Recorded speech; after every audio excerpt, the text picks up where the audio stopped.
Welcome everyone to another spray paint video. This one is going to be a Game of Thrones style dragon flying over the moon with a big rainbow in the background. Please, if you like this, give this video a thumbs up and share it with your family and friends. And if you haven't done so already, please subscribe and hit the bell so you get notifications of when I release new videos.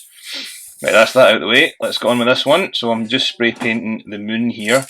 You've probably seen at the start there I've got an outline of a dragon inside it. I'm just spraying over that, and it's just so that I know roughly where the stencil is going to go, so the dragon's centered in the moon when it comes to the stencil part later on.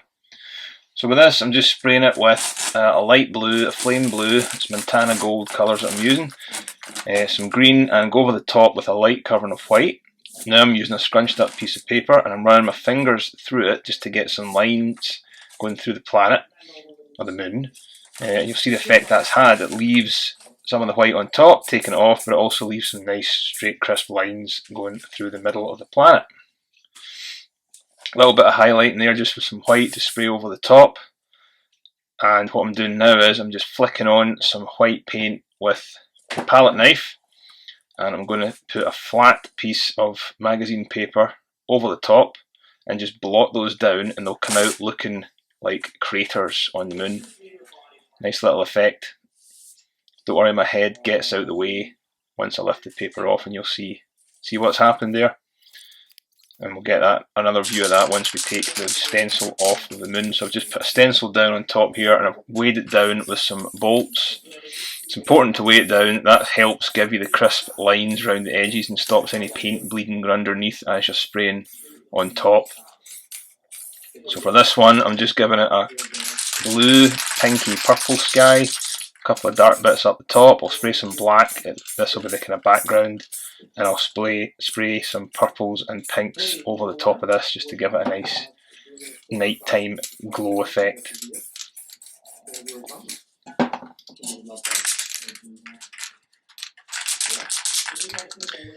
Sometimes if I'm taking a break like this, you would not believe the number of spray cap cans that I go through whilst doing these paintings. I've got a bag at all times next to me with probably anywhere between 50 and 100 caps just at the standby, ready to change them. If your caps start to clog up, you'll find you'll get like little spatters of paint going in places you don't want them to go, and you'll lose that fine mist that you'll get out of a brand new can. So it's important to have spray caps to replace them when that happens. You can't avoid it, it's going to happen all the time. You're going to get your caps clogged the more you paint, that's just the way it is. You can get cap cleaner, but I've found it doesn't really work that well, especially if you've left it overnight or you've forgotten about it. I just chuck them out and get some new ones. So nearly finished the sky here, and what we'll do with this sky once we're finished painting the base colour, I'll flick on some stars. You've seen me doing that before in some of my previous videos. I'll just get some white paint, spray it onto my fingertip, and there we go. I'll just flick them down. Don't want too many on this painting. It's still kind of I want the sky to show through the background, so I don't want to cover it in too many stars. So we'll just put a few on just like that. Now ready to take the stencil off, and there's the moon. And once we refocus, there you go. You can see those craters that we had before, and I've just covered them again, haven't I? I'm not showing you those craters very well, am I? Now you can see them there underneath the red. So we're just going to start the rainbow here, and what I've done, I've got a piece of gloss paper that I've torn, and I've just kind of shaped it roughly in the shape of what I want the rainbow to look like. And we're just going to spray on all the colours of the rainbow, and embarrassingly I forgot what order they were in. So we'll spray them on in order. If I've got it wrong, please comment below.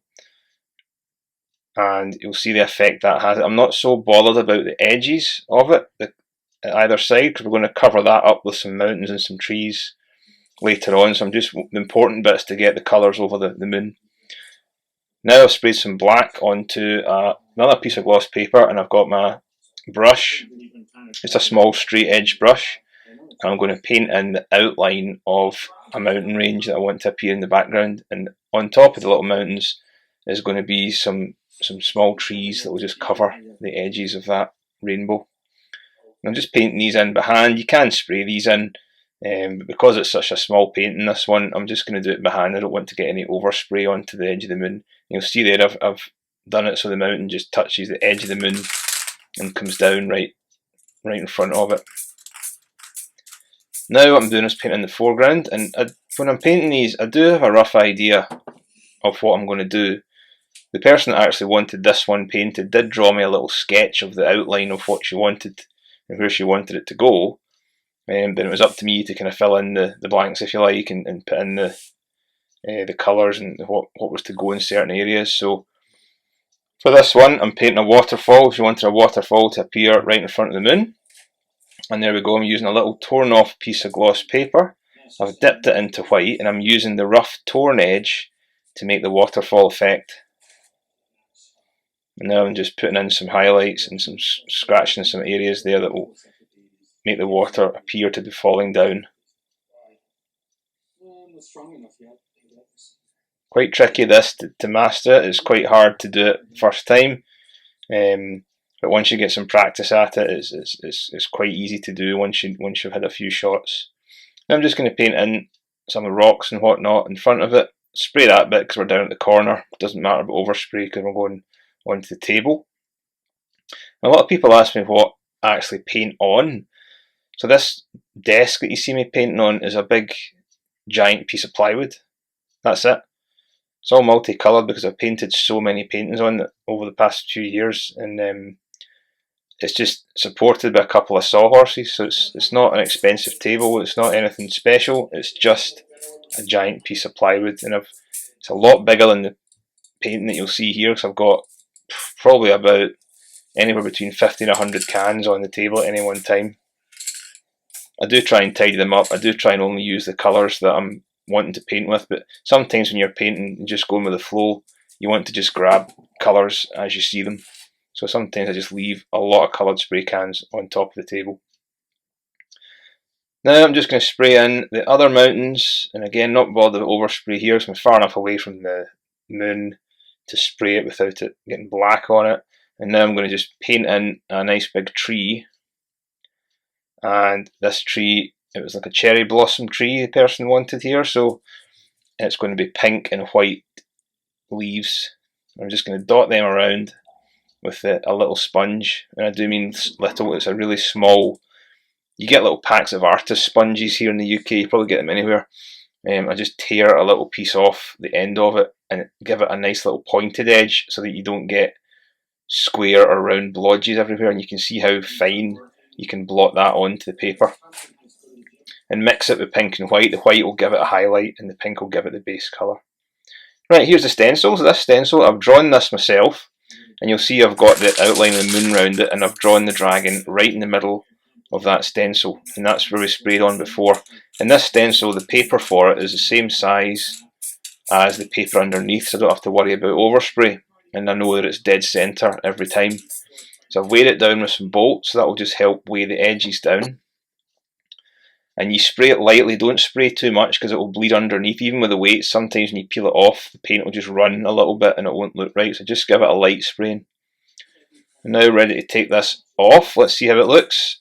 And that is exactly what you want. You want nice, crisp, sharp edges. You can see all the detail in the edges that I've cut with the knife. You can see the dragon's mouth, points of the tail. And there we go, and that is that painting done. So what do you think of that one? Please leave a comment below. It's been quite a quick video this week, but these paintings don't take long once you get some practice at it. One step that I did forget is covering the whole thing in clear coat. I do that all the time, but that is us done. So please, thank you for watching, and I'll catch you in the next video. This is SprayArtGuy signing out.